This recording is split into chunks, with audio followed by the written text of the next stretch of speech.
for the bag content.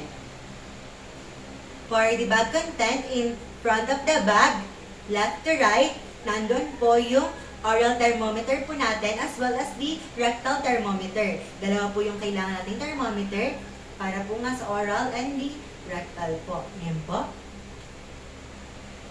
Oral.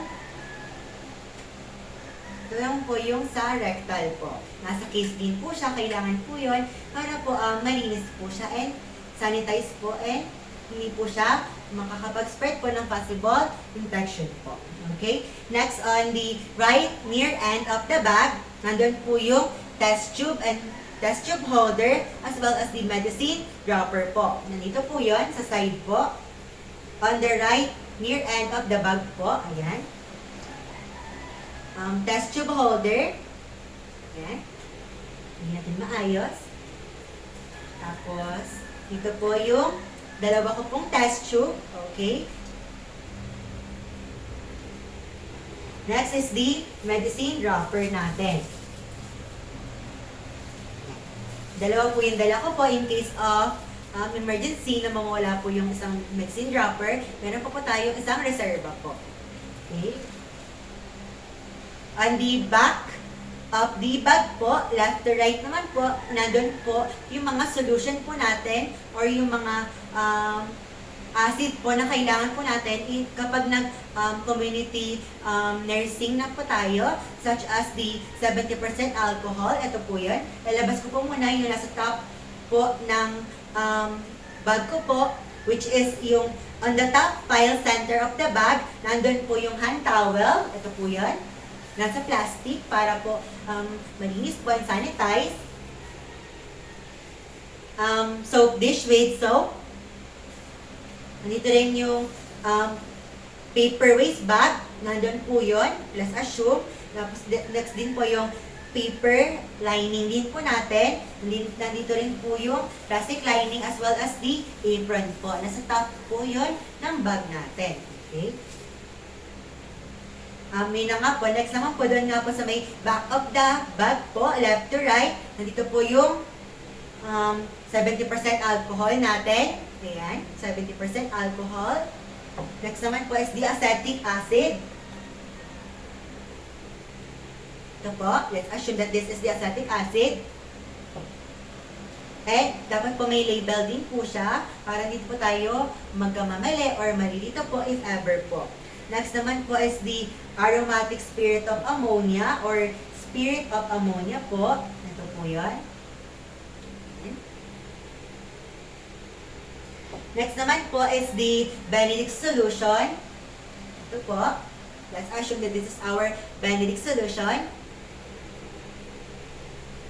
Next naman po is the betadine. Meron po tayo nun. Okay. Of course. Yan po. Next naman po is the ophthalmic ointment po. Ito po yun. Erythromycin ophthalmic ointment. Ito po. Okay. Next naman is the hydrogen peroxide. Ito po yun. Hydrogen peroxide. Next naman po is the Cepran solution. Ito po yun. Let's assume that this is our Cepran solution. Next, our acetic solution. Our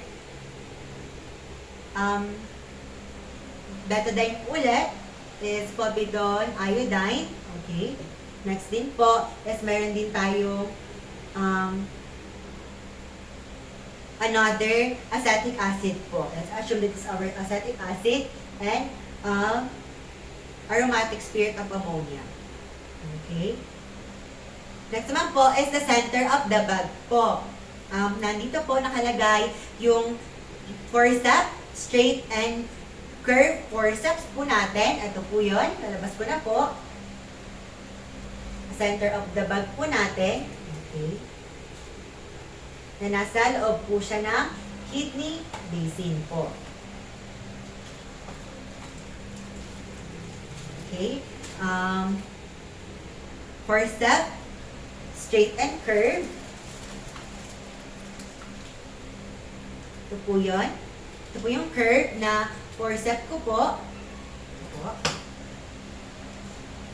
Curve forceps. Next is the straight naman po na forceps po.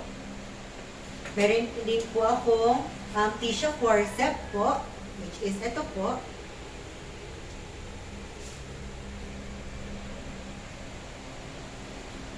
Yan.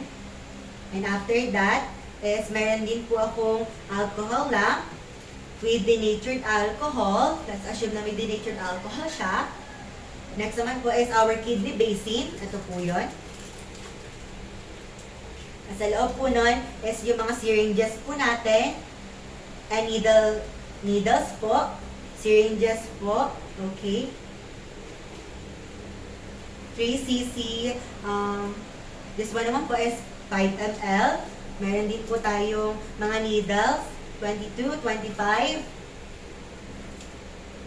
and 19 po. Kasi po yun po yung available doon po sa store na nabihan po. As well as the tape measures natin.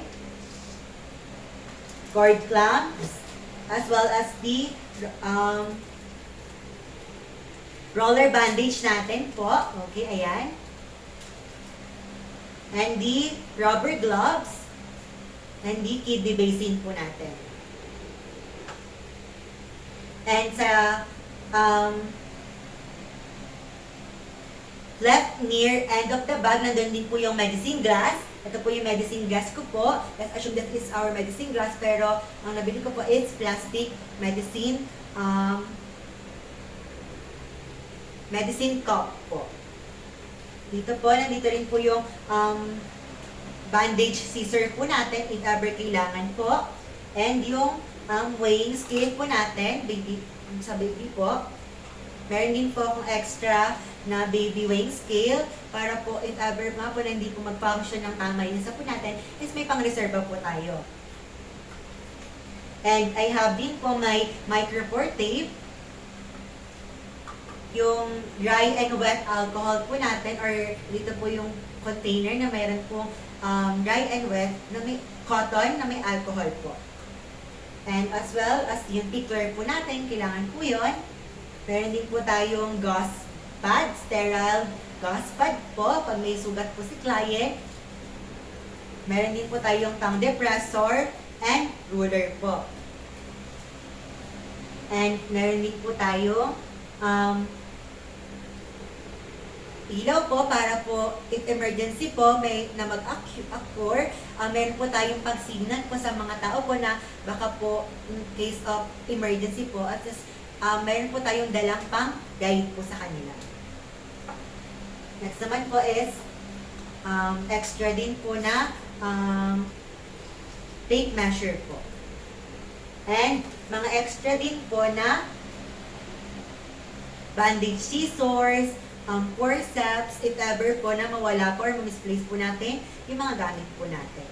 And pentel pen po, if meron po tayong kailangan i-label or sulatan po. And that's it. And sa likod po, dapat po na nasa top din po ito, yung plastic lining po natin, waist receptacle, and as well as the paper lining po natin, which is nandito po. And that's it. Thank you.